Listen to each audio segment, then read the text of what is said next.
তো বন্ধুরা, তোমরা যারা এসএসসি জিডির জন্য প্রিপারেশন নিচ্ছ, তোমরা অনেকেই জিকে নিয়ে ভয় পাচ্ছ। বলছো দাদা জিকেতে আমাদের ভয় করছে, জিকেতে আমরা কি করব। আমি তো তোমাকে আগেই বলেছি জিকেতে 17 থেকে 18টা প্রশ্ন আমি তোমাদের কমন তুলে দেবো। একটু আমার উপর একটু ভরসা না করলে কি করে হবে? আমার উপর একটু ভরসা করে তুমি পড়ে নাও না। এই দেখো, এই যে তোমাদের গুরুত্বপূর্ণ আমি টপিকগুলো তুলে দিয়েছি, এই 25টা পর্যন্ত এই হচ্ছে গুরুত্বপূর্ণ 25টা টপিক আমি তোমাদের করিয়ে দিচ্ছি। তার মধ্যে দেখো, এই যে ভারতের বিভিন্ন উৎসব মন্দির হয়ে গেছে, নৃত্য লোকনৃত্য হয়ে গেছে, বিভিন্ন পুরস্কার প্রাপকদের তালিকা হয়ে গেছে, আদমশুমারি হয়ে গেছে, ভারতের অর্থনীতি হয়ে গেছে, ভারতের সংবিধান যোজনা বা পরিকল্পনা হয়ে গেছে, বিভিন্ন খেলার সাথে সম্পর্কিত তথ্য হয়ে গেছে। আজকে এখন এই ক্লাসের মাধ্যমে আমরা পঞ্চবার্ষিকী পরিকল্পনাটা আলোচনা করে নেব।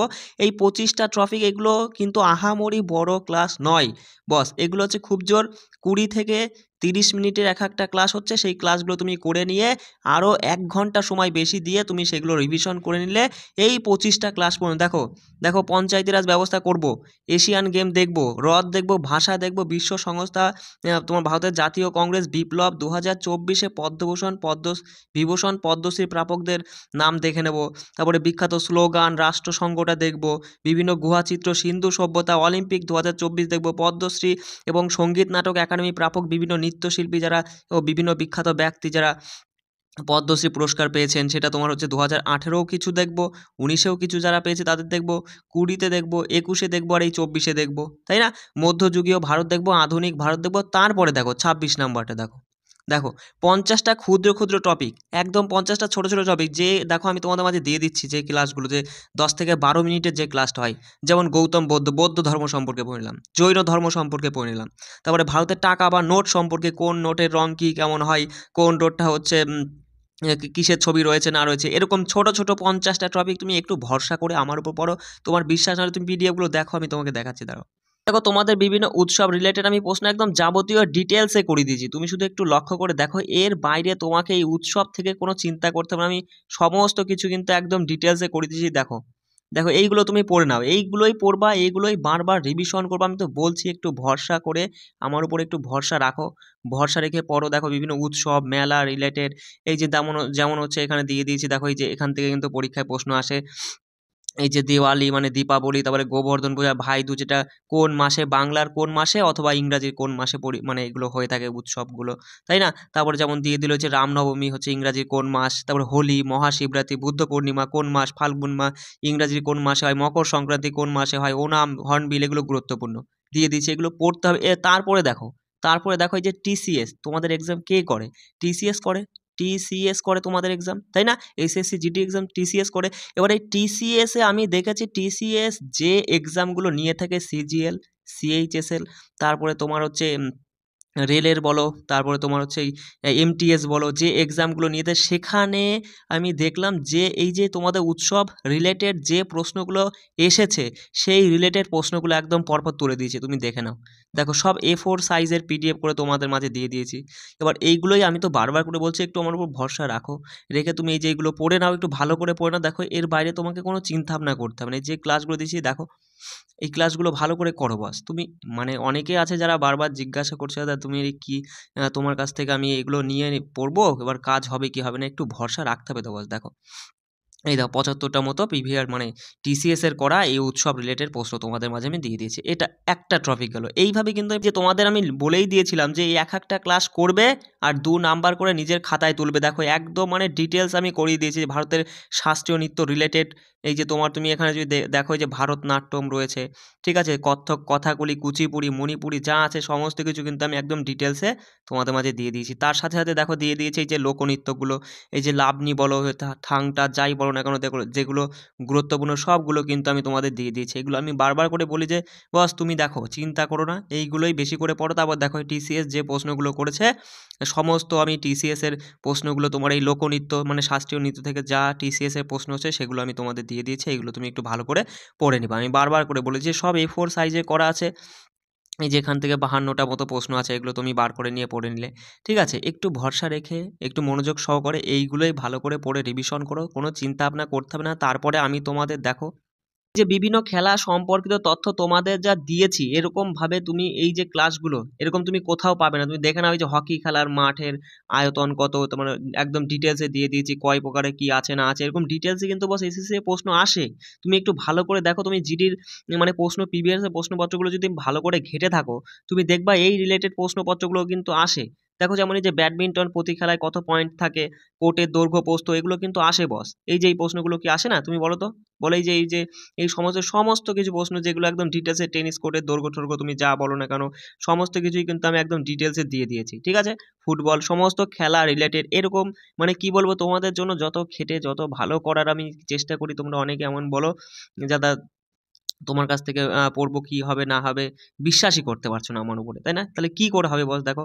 তারপর দেখো গুরুত্বপূর্ণ কিছু প্রশ্ন দিয়ে যে যেমন দিয়ে দিয়েছি যে ফুটবল খেলার তোমার হচ্ছে সম্পর্কে যাবতীয় তথ্য, কবাডি মানে ফিল্ড হকি, তারপরে প্রতি দলে খেলোয়াড়দের সংখ্যা, এগুলো থেকে কিন্তু বস পরীক্ষায় প্রশ্ন আছে। আমি তোমাদের দেখিয়েও দিয়েছিলাম এগুলো কিভাবে তুমি মাথায় রাখতে পারো, সেই শর্টকাটও আমি বলে দিয়েছিলাম, তাই না? এই যে গুরুত্বপূর্ণ প্রশ্ন যেগুলো টিসিএস করছে সেই সমস্ত কিছু প্রশ্ন কিন্তু আমি তোমাদের দিয়েছি। তারপরে এই দেখো ভারতের জনপ্রিয় হচ্ছে ব্যাডমিন্টন খেলোয়াড়দের নাম যায় যেগুলো পরীক্ষা সেই 12, 16, 20 এইগুলো থেকেও কিন্তু পরীক্ষা আসে, যে 2020 সালে টোকিও অলিম্পিকে ব্রোঞ্জ পদক জিতেছে কে, এই যে তোমার হচ্ছে কিদাম্বনী শ্রীকান্ত, তাই না? এগুলো কিন্তু পরীক্ষা আসে বস। এই যে জনপ্রিয় খেলোয়াড় যেগুলো তোমার জানতেই হবে, যেমন এই যে পদ্মভূষণ, পদ্মবিভূষণ, পদ্মশ্রী পুরস্কার প্রাপক, যেমন যেগুলো গুরুত্বপূর্ণ, যেমন হচ্ছে এই কর্ণম মালেশ্বরী 2003 সালে তিনি হচ্ছে পদ্মশ্রী পুরস্কার পান। তারপরে এই যে তোমার এদিকে দেখে নিতে হবে যে 2010 সালে তোমার হচ্ছে অলিম্পিকে রৌপ্য পদক জিতেছিল তোমার হচ্ছে এই বলবীর সিং, তাই না? এগুলো রানী রামপাল, তারপরে বলবীর সিং, এগুলো সম্পর্কে তোমার সমস্ত কিছু পড়তে হবে বস। দেখো এগুলো কিন্তু পড়ে নিতে হবে, এগুলো না পড়লে কিন্তু বস হবে না। গুরুত্বপূর্ণ যে খেলোয়াড় কারা কোন খেলার সঙ্গে যুক্ত সমস্ত কিছু এগুলো তোমাদের দিয়ে দিয়েছে, একটু ভরসা রেখে আমার উপরে পড়া, মানে একটু ভরসা রেখে তুমি পড়ো না, তারপরে তুমি দেখো, ঠিক আছে? আর কিছু বলার নেই, আমি একটা কথাই বলবো, শুধু একটু ভরসা রাখো, রেখে এইগুলো যা দিয়েছি ভালো করে পড়ো। তোমাদের এই 25টা আমি তো বললাম, এই যে 25টা গুরুত্বপূর্ণ টপিক আমি দিচ্ছি, তারপরে এই যে 50টা ক্ষুদ্র ক্ষুদ্র টপিক, এই টপিকগুলো তুমি করে নিবা। তার সাথে পার ডে দুটো করে আমি সেট করাচ্ছি, জিকের সেট করাচ্ছি পার ডে দুটো করে, যে এক্সামে যে টাইপের প্রশ্নগুলো আসতে পারে সেই রিলেটেড দুটো করে সেট করাচ্ছি। সে মোটামুটি আমি 50টা 60টা দেওয়ার ইচ্ছা আছে, কিন্তু যদি না হয়ে উঠতে পারে তাহলে 50টা তো অন্তত দেবই আমি। বিষয়টা বুঝতে সেটগুলো এবার একা তুমি তো বুঝতেই পারছো যে আমি মাঝে ক্লাস বন্ধ করেছিলাম, নাহলে এতদিনে সব তোমাদের শেষ হয়ে যেত। যাই হোক, এখনও কিন্তু বস সময় আছে, তুমি যদি মনে করো না তাহলে এখনও তোমার কাছে এই 25টা দিন মানে বহুত সময়। 25টা দিন মানে কত মিনিট তুমি হিসাব করে আমাকে বলো, 25 দিন মানে কত মিনিট? এখনও তুমি চাইলে কিন্তু এখনও সময় আছে, এখনও তুমি পারো, তোমার এখনও জিকেতে 7-8 নাম্বার উঠছে, তাই কি তুমি এখন তোমার ধরো ম্যাথে ধরো জিআই তোমার ভালো আছে, জিআইতে তুমি মোটামুটি বেশ ভালো 17-18টা করে পাচ্ছ, ম্যাথেও মোটামুটি ভালো তুমি হচ্ছে 14-15টা করে পাচ্ছ, তাহলে ম্যাথে তুমি 2 ঘন্টা সময় দিলে বাকি যতটা তুমি আজকের দিনে যতটা সময় বার করতে পারো ততটা তুমি জিকের পেছনে দিয়ে এগুলো সব পড়ে রিভিশন করে নিলে হবে না? অবশ্যই হবে, ঠিক আছে? শুধু একটু ভরসা রেখে পড়াশোনা করো তাহলেই হবে। চলো দেখো পঞ্চবার্ষিকী পরিকল্পনাটা চলো আজকে একটু আলোচনা করিনি। আজকে কিন্তু আমি এমসিকিউ টাইপের প্রশ্নগুলো রাখিনি, শুধু আমি তোমাকে মানে বিষয়টা পুরো একদম ডিটেলসের মাধ্যমে বুঝিয়ে দিচ্ছি, চলো অসুবিধা নেই, তুমি ক্লাসটা করো না। দেখো ভালো করে শুনবে, আমি বারবার করে একটা কথা বলি, আমি যখন তোমাদের ক্লাসগুলো করাই তুমি মনোযোগ, কানে হেডফোন দাও, অসুবিধা নেই, মনোযোগ সহকারে শোনো, নিজে মুখে আস্তে আস্তে হলেও বলো, এবং এগুলো ভালো করে দেখে মানে বোঝার চেষ্টা করো। বিষয়টা বুঝতে হবে, তাহলে দেখবা 50% তোমার এখানে মুখস্থ হয়ে যাবে, বাকিটা তুমি পিডিএফটা তুললে টেলিগ্রাম থেকে পিডিএফ তুলে নিয়ে রিভিশন করে নিলে। কেমন? চলো দেখো ভালো করে শুনবে। বলছে ভারতের প্রধানমন্ত্রী জওহরলাল নেহরু দেশের উন্নতি ও বিকাশ করার জন্য রাশিয়াকে অনুসরণ করে পঞ্চবার্ষিকী পরিকল্পনা গঠন করেছিল। তাহলে পঞ্চবার্ষিকী পরিকল্পনা কে গঠন করেছিল? ভারতের প্রথম প্রধানমন্ত্রী জওহরলাল নেহরু। কাকে অনুসরণ করে? কোন দেশকে অনুসরণ করে? রাশিয়াকে অনুসরণ করে। বোঝা গেল বিষয়টা? আচ্ছা, তো দেখো তিনি প্রতি 5 বছর অন্তর অন্তর পঞ্চবার্ষিকী গঠনের কথা বলেছিলেন। তাহলে এই জওহরলাল নেহরু কয় বছর পর পর পঞ্চবার্ষিকী পরিকল্পনা গঠনের কথা বলেছিলেন? 5 বছর পর পর। আর এই পঞ্চবার্ষিকী পরিকল্পনা শুরু হয় কবে? 1951-তে, মাথায় রাখবে। এই চলে আসলো প্রথম, শুরু হয়ে গেল প্রথম পঞ্চবার্ষিকী পরিকল্পনা 1951 থেকে 56। 5 বছর পর পর করার কথা বলেছিল, তাই না? 51 থেকে 56। আর এই প্রথম পঞ্চবার্ষিকী পরিকল্পনাটা হ্যারড ডোমার মডেলের উপর ভিত্তি করে তৈরি করা হয়েছিল। মাথায় রাখবে, এক একটা পয়েন্ট মাথায় রাখবে। হ্যারড ডোমার মডেলের উপর ভিত্তি করেই কিন্তু প্রথম পঞ্চবার্ষিকী পরিকল্পনা তৈরি করা হয়। কৃষির উপরে বেশি জোর দেওয়া হয়েছিল। তাহলে প্রথম পঞ্চবার্ষিকী পরিকল্পনায় কিসের উপর জোর দেওয়া হয়? কৃষির উপরে বেশি জোর দেওয়া হয়। এই পরিকল্পনার দ্বারা ভাকরা নাঙ্গাল, হীরাকুদ বাঁধ এবং 5টি আইআইটি কমিটি গঠন করা হয়েছিল। মাথায় রাখবে কি বললাম? প্রথম পঞ্চবার্ষিকী পরিকল্পনার দ্বারা ভাকরা নাঙ্গাল, হীরাকুদ এই বাঁধগুলো আর 5টি আইআইটি কমিটি গঠন করা হয়েছিল। মাথায় রাখবে। তার আরেকটা দেখো, এই সালটা কিন্তু মাথায় রাখবে, 51 থেকে 56। কি বললাম? 51 থেকে 56 প্রথম পঞ্চবার্ষিকী পরিকল্পনা 51 থেকে 56। চলে আসি দ্বিতীয় পঞ্চবার্ষিকী পরিকল্পনা। দেখো 56 থেকে 61 মাথায় রাখতে পারে খুব সহজেই। 51 শুরু হয়েছে, 56 5 বছর গিয়েছে 56, আবার 56 থেকে 5 বছর 61। মাথায় রাখবে দ্বিতীয় পঞ্চবার্ষিকী পরিকল্পনা 56 থেকে 61। এটা হচ্ছে মহালান 20 মডেলের উপর ভিত্তি করে তৈরি করা হয়েছিল। কি বললাম? মহালান 20 মডেলের উপর ভিত্তি করে তৈরি করা হয়েছিল। শিল্পের উপর বেশি জোর দেওয়া হয়। তাহলে দ্বিতীয় পঞ্চবার্ষিকী পরিকল্পনায় বস শিল্পের উপর বেশি জোর দেওয়া হয়। এই পরিকল্পনার দ্বারাই ভিলাই, দুর্গাপুর, তারপরে তোমার হচ্ছে রেউরকেল্লা ইস্পাত শিল্পের নির্মাণ ঘটেছিল। মাথায় রাখবে। এই পরিকল্পনার দ্বারাই মিশ্রিত অর্থ ব্যবস্থা রয়েছে, মিশ্র অর্থনীতি, যাকে আমরা মিশ্র অর্থনীতি বলেও পরীক্ষা কিন্তু প্রশ্ন আসে। তো মাথায় রাখবা মিশ্রিত অর্থ ব্যবস্থার উপর লক্ষ্য রাখা হয়েছিল তোমার এই দ্বিতীয় পঞ্চবার্ষিকী পরিকল্পনায়। সময়কালটা তো আমরা দেখেই নিয়েছি। আর মহালান 20 মডেলের উপর ভিত্তি করেই কিন্তু তৈরি হয়, আর শিল্পের উপর বেশি জোর দেওয়া হয়। চলো তৃতীয় পঞ্চবার্ষিকী পরিকল্পনা, যেটা 61 থেকে 66। বুঝতেই পারছো, 5 বছর যাও 61 থেকে 66। এটা হচ্ছে সেনডি চক্রবর্তী মহালান 20 মডেল অনুযায়ী গঠন করা হয়। এই পরিকল্পনা অনুযায়ী কৃষি উদ্যোগ অর্থনীতির ক্ষেত্রে 30% বৃদ্ধি ব্যর্থ ঘটানো হয়। এই পঞ্চবার্ষিকী পরিকল্পনাতেই তৃতীয় পঞ্চবার্ষিকী পরিকল্পনাতে ক্ষেত্রে কৃষির ক্ষেত্রে কি হয় বলতো? বৃদ্ধি হবে কি না, আরও 30% ব্যর্থ হয়ে যায়। অর্থনীতির উপরে বিশাল একটা ক্ষতিগ্রস্ত হয়েছিল। বিষয়টা বুঝতে পারছি আমি কি বলতে চাইছি? মাথায় রাখবা এই পঞ্চবার্ষিকী এই পরিকল্পনার সময়কালেই গাডগিল যোজনা, কি যোজনা?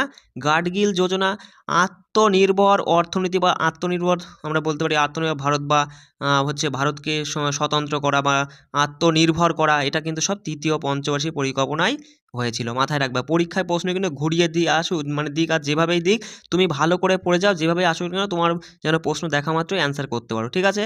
আবার বলছি শোনো, তৃতীয় পঞ্চবার্ষিকী পরিকল্পনা 61 থেকে 66 স্যান্ডি চক্রবর্তী মহালান 20 মডেল অনুযায়ী গঠিত হয়। এই পরিকল্পনা অনুযায়ী কৃষি উদ্যোগ অর্থনীতির ক্ষেত্রে 30% বৃদ্ধি ব্যর্থ ঘটেছিল আর কি। এই পরিকল্পনার সময়ই তোমার গাডগিল যোজনা আত্মনির্ভর অর্থনৈতিক ব্যবস্থার স্থাপন করা হয়েছিল। চলো চতুর্থ পঞ্চবার্ষিকী পরিকল্পনা, যেটা তোমার 69 থেকে 74। মাথায় রাখবে। এখানে দেখো তৃতীয় পঞ্চবার্ষিকী পরিকল্পনাটা দেখো 61 থেকে 66 পর্যন্ত হয়েছিল। মাথায় রাখবে যে মাঝের 2 বছর 67 68 বছর, এই 2 বছর কিন্তু কোনো তোমার হচ্ছে পঞ্চবার্ষিকী পরিকল্পনা চলেছিল না। আবার 2 বছর গ্যাপ দিয়ে তোমার হচ্ছে চতুর্থ পঞ্চবার্ষিকী পরিকল্পনা চলেছিল 69 থেকে 74 পর্যন্ত, 5 বছর। মাথায় রাখবে এই পরিকল্পনার দ্বারা কৃষি বিকাশ ও সবুজ বিপ্লবের উপর জোর দেওয়া হয়। এই যে মাথায় রাখবে সবুজ বিপ্লব। তাহলে সবুজ বিপ্লব যদি বলে যে সবুজ বিপ্লব দিয়ে কোনো প্রশ্ন পঞ্চবার্ষিকী রিলেটেড প্রশ্ন চলে আসলো যে কোন পঞ্চবার্ষিকী পরিকল্পনার কথায় সবুজ বিপ্লবের কথা বলা হচ্ছে, সঙ্গে সঙ্গে চতুর্থ পঞ্চবার্ষিকী পরিকল্পনা মেরে দেবা। বিষয়টা বুঝতে পারলে? তাহলে মাথায় রাখবে এই পরিকল্পনার দ্বারাই কৃষি বিকাশ এবং সবুজ বিপ্লবের উপর জোর দেওয়া হয়েছিল। এই পরিকল্পনা অনুযায়ী তৎকালীন ভারতের প্রধানমন্ত্রী ইন্দিরা গান্ধী দ্বারা 14টি ব্যাংকের জাতীয়করণ করা হয়েছিল। তাহলে বলো 14টি ব্যাংকের জাতীয়করণ করেছিলেন কে? প্রধানমন্ত্রী ইন্দিরা গান্ধী। কত সালে? সালটাও গুরুত্বপূর্ণ, মাথায় রাখবে 69। কেমন? কোন পঞ্চবার্ষিকী পরিকল্পনা সেটাও তুমি মাথায় রাখবে, চতুর্থ। ঠিক আছে? চলে আসি পঞ্চম পঞ্চবার্ষিকী পরিকল্পনা, সালটা মাথায় রাখবে 74 থেকে 78। এইটা দেখো বাস, এটা কি 5 বছর হয়েছে? এটা কিন্তু 4 বছর হয়েছে। মাথায় রাখবে একমাত্র বা কেবলমাত্র এই পঞ্চম পঞ্চবার্ষিকী পরিকল্পনাটা 4 বছর চলেছিল, বাকিগুলো সব 5 বছর। কি বললাম বিষয়টা বুঝতে পারলে? দেখো এই পঞ্চম পঞ্চবার্ষিকী পরিকল্পনাটা ডিপি ধর মডেলের উপর ভিত্তি করে তৈরি করা হয়েছিল। তৎকালীন ভারতের প্রধানমন্ত্রী ইন্দিরা গান্ধী এই গরিবি হাটাও এই স্লোগানটা দিয়েছিল কিন্তু এই পঞ্চম পঞ্চবার্ষিকী পরিকল্পনাটাই। বিষয়টা বুঝতে পারছো? এই মাথায় রাখবে, এক একটা পয়েন্ট কিন্তু মাথায় রাখবে। এই পঞ্চম পঞ্চবার্ষিকী পরিকল্পনাটা 4 বছর চলেছিল, 74 থেকে 78 দাদা। আর এই ডিপি ধর মডেলের উপর ভিত্তি করে এটা তৈরি করা হয়েছিল। তৎকালীন ভারতের প্রধানমন্ত্রী ছিলেন ইন্দিরা গান্ধী, যিনি গরিবি হাটাও স্লোগানটা দিয়েছিলেন এই পঞ্চম পঞ্চবার্ষিকী পরিকল্পনাতে। ঠিক আছে, তার সাথে দেখে নাও এই পঞ্চম পঞ্চবার্ষিকী পরিকল্পনার সময় মানে হচ্ছে তোমার পরিকল্পনার সময় হচ্ছে তোমার ওই যে 1971 সালে। দেখো এখানে একটা হয়তো কিছু একটা মিস্টেক হয়ে গেছে। এই যে গরিবি স্লোগানটা দেখো, মানে এই গরিবি হাটাও স্লোগানটা কত সালে দিয়েছিল সেইটা দেখো, তোমার হচ্ছে 1971 সালে, সালটা মাথায় রাখবে। ঠিক আছে, চলে আসি পরের পয়েন্টে। দেখো বলছে 21 দফা দাবি কর্মসূচি পেশ করায়, মাথায় রাখবে, ভালো পয়েন্ট কিন্তু। 21 দফা এই কর্মসূচি পেশ করা হয়েছিল তোমার কিন্তু এই পঞ্চম পঞ্চবার্ষিকী পরিকল্পনাতে। মাথায় রাখবে এই পরিকল্পনা অনুযায়ী 1975 সালে বিদ্যুৎ সরবরাহ আইন সংশোধিত হয়। ভারতের জাতীয় মহাসড়ক নির্মাণ পদ্ধতির ক্ষেত্রে, প্রতিরক্ষার ক্ষেত্রে, এই সকল ক্ষেত্রে কিন্তু জোর দেওয়া হয়েছিল। মাথায় রাখবে এটি একমাত্র পরিকল্পনা যেটি 4 বছর চলেছিল, আমি তো বললামই। ঠিক আছে, এই পঞ্চম পঞ্চবার্ষিকী পরিকল্পনাটা 4 বছর চলেছিল। তারপরে দেখো এই 78-এর পরের থেকেই দেখো 78 থেকে 80 এই 2 বছর আবার চলেনি কোনো কিছু, কোনো পঞ্চবার্ষিকী পরিকল্পনা চলেনি। এই সময়কালটা কি চলেছিল? এই সময়কালটাই তোমার হচ্ছে রেগুলেটিং প্ল্যান্ট বা আমরা রোলিং প্ল্যান্ট বলে থাকি না, রেগুলেটিং বা তুমি মাথায় একবার রোলিং প্ল্যান্ট চলেছিল তোমার এই 78 থেকে 80। ঠিক আছে, আর প্রধানমন্ত্রী চৌধুরী চরণ সিংয়ের দ্বারাই কিন্তু এই রোলিং প্ল্যান্ট চলেছিল এই সময়কালে 78 থেকে 80, 1978 থেকে 80। কার সময়কাল মানে প্রধানমন্ত্রী তখন কে ছিল? চৌধুরী চরণ সিং। চলেছি দেখো ষষ্ঠ পঞ্চবার্ষিকী পরিকল্পনা সময়কালটা দেখো 80 থেকে 85। এই পরিকল্পনার সময় নাবার্ড ব্যাংক প্রতিষ্ঠিত হয়। মাথায় রাখবে নাবার্ড ব্যাংক প্রতিষ্ঠিত হয়েছিল ষষ্ঠ পঞ্চবার্ষিকী পরিকল্পনায়। কত সালে প্রতিষ্ঠিত হয় নাবার্ড ব্যাংক? 82-তে, 1982 সালে। সপ্তম পঞ্চবার্ষিকী পরিকল্পনা 85 থেকে 90, মাথায় রাখবে। এই পরিকল্পনার সময় জওহর রোজগার যোজনা, কি বললাম? জওহর রোজগার যোজনা চালু করা হয়েছিল, সালটাও গুরুত্বপূর্ণ। কত সালে? 1989 সালে। আরও একটা গুরুত্বপূর্ণ পয়েন্ট, নীল বিপ্লব। বস, নীল বিপ্লব হয়েছিল কিন্তু এই ষষ্ঠ পঞ্চবার্ষিকী পরিকল্পনায়, মাথায় রাখবে। চলে আসি, ষষ্ঠ বললাম কেন, সপ্তম পঞ্চবার্ষিকী পরিকল্পনায়। ঠিক আছে, একটু দেখে নাও, হয়তো ভুল বলে ফেলেছি একটু।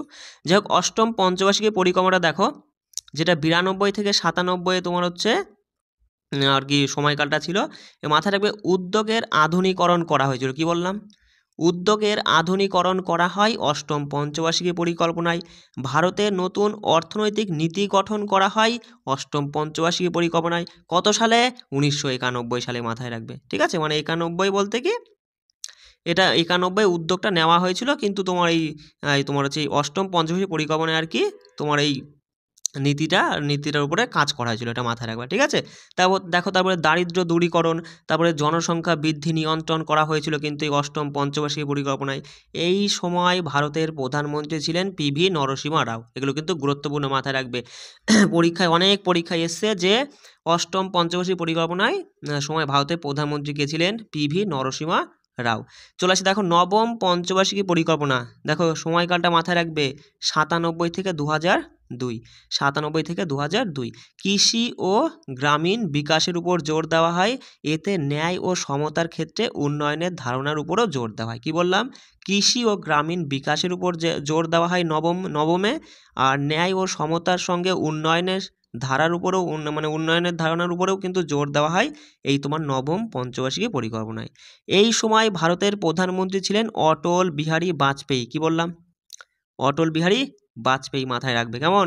চলে আসি দেখো দশম পঞ্চবার্ষিকী পরিকল্পনা, বলো দশম পঞ্চবার্ষিকী পরিকল্পনার সময়কালটা কত? 2002 থেকে 7। ঠিক আছে, মাথায় রাখবে যে পরবর্তী 5 বছরের মধ্যে 50 মিলিয়ন চাকরির সুযোগ তৈরি করার কথাই কিন্তু বলা হয়েছিল এই তোমার এই দশম পঞ্চবার্ষিকী পরিকল্পনায়। 8% জিডিপি প্রবৃদ্ধির হার অর্জন করার কথাও বলা হয়েছিল তোমার এই দশম পঞ্চবার্ষিকী পরিকল্পনায়। ভারত নির্মাণ কর্মসূচির উদ্যোগ, দারুণ গুরুত্বপূর্ণ পয়েন্ট, মাথায় রাখবা। ভারত নির্মাণ কর্মসূচির উদ্যোগ নেওয়া হয়েছিল দশম পঞ্চবার্ষিকী পরিকল্পনায়। তোমাকে আমি কমেন্ট করতে বললাম, বলো তো দশম পঞ্চবার্ষিকী পরিকল্পনার সময় ভারতের রাষ্ট্রপতি কে ছিলেন? ঠিক আছে, চলো এটা বলবা কিন্তু। চলো পরের পয়েন্টে দেখো, বলছি দেখো, একাদশতম পঞ্চবার্ষিকী পরিকল্পনা 2007 থেকে 12 সময়কালটা মাথায় রাখবে। রাজীব আরোগ্যশ্রী স্বাস্থ্য ব্যবস্থার উদ্বোধন করা হয়, মাথায় রাখবে। কি বললাম? রাজীব আরোগ্যশ্রী স্বাস্থ্য ব্যবস্থার উদ্বোধন করা হয়। এই পরিকল্পনা অনুযায়ী 2009 সালের মধ্যে সকলের জন্য বিশুদ্ধ পানীয় জলের ব্যবস্থা করার কথা বলা হয়েছিল। কি বললাম? সকলের জন্য বিশুদ্ধ পানীয় জলের ব্যবস্থার কথা বলা হয়েছিল 11তম পঞ্চবার্ষিকী পরিকল্পনায়।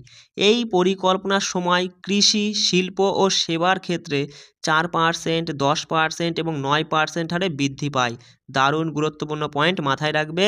একাদশতম পঞ্চবার্ষিকী পরিকল্পনাতেই কিন্তু তোমার হচ্ছে কৃষি, শিল্প এবং সেবার ক্ষেত্রে 4%, 10%, 9% তোমার হচ্ছে বৃদ্ধি পেয়েছিল।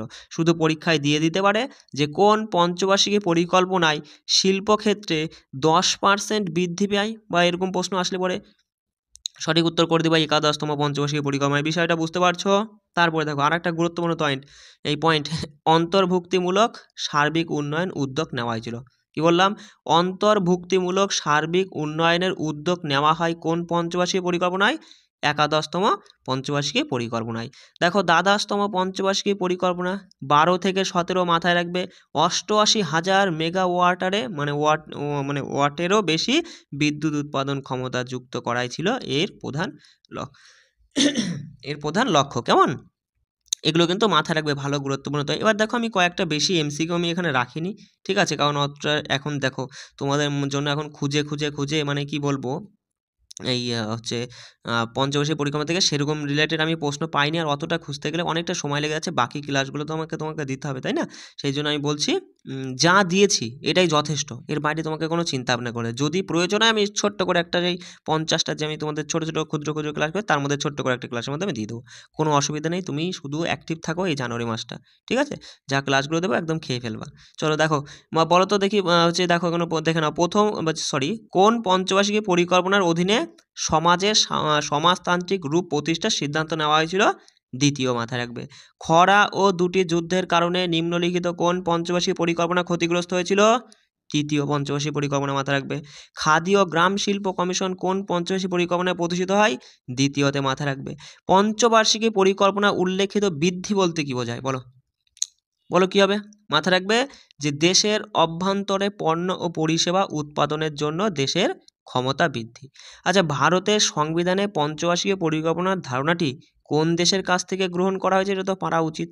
রাশিয়া। আমি যখন তোমাদের সংবিধান করিয়েছি একদম সংবিধানের মধ্যে ডিটেলস আমি করে দিয়েছি, সংবিধানের ধারা বলো, তপশিল বলো, তারপরে সংবিধানের মৌলিক অধিকার বলো, মৌলিক কর্তব্য বলো, কোন দেশ থেকে কি নেওয়া হয়েছে সব একটা পিডিএফের মধ্যে আমি ডিটেলসে দিয়ে দিয়েছি। ওর বাইরে সংবিধান থেকে কোনো প্রশ্ন তোমার পাবা না। যদিও বা 2-4টা যদি প্রয়োজন হয়, আমি যদি মনে করি যে হ্যাঁ এই যে 2023-এ যে নতুন বিভিন্ন ধারা, যে মহিলাদের জন্য 1/3% সংরক্ষণে, আসন সংরক্ষণে, এরকম রিলেটেড গুরুত্বপূর্ণ কিছু প্রশ্ন আছে আমার, কিন্তু সব মাথায় আছে। আমি কিন্তু সেগুলো সব ছোট্ট একটা ভিডিওর মাধ্যমে 50টা ক্লাস করাবো, তার মধ্যে ছোট্ট ক্লাসের মাধ্যমে কিন্তু সব করিয়ে দেবো। না হলে কারেন্ট অ্যাফেয়ার্সের মধ্যে ওগুলো তোমাকে ঢুকিয়ে দেবো। কোনো চাপ নিতে হবে না, যেগুলো দিচ্ছি সেগুলোই ভালো করে পড়ো। যদি কোনো রকমের কোনো সমস্যা অবশ্যই আমার সঙ্গে যোগাযোগ করতে পারো, ঠিক আছে? আর একটা কথা, তোমরা যারা বলছো দাদা পিডিএফ কীভাবে সংগ্রহ করবো, পিডিএফ সংগ্রহ করতে গেলে কিন্তু বস তোমাকে 99 টাকা পেমেন্ট করতে হবে। আমি বলে দিচ্ছি, দেখো 6296053459 এই নাম্বারে তুমি যে কোনো মাধ্যমে পেমেন্ট করে দিয়ে একটা মেসেজ করে দেবে, হ্যাঁ দাদা হয়ে গেছে, সঙ্গে সঙ্গে আমি তোমাকে অ্যাড করে দেবো। সবাই ভালো করে বলো, রাখছি। জয় হিন্দ।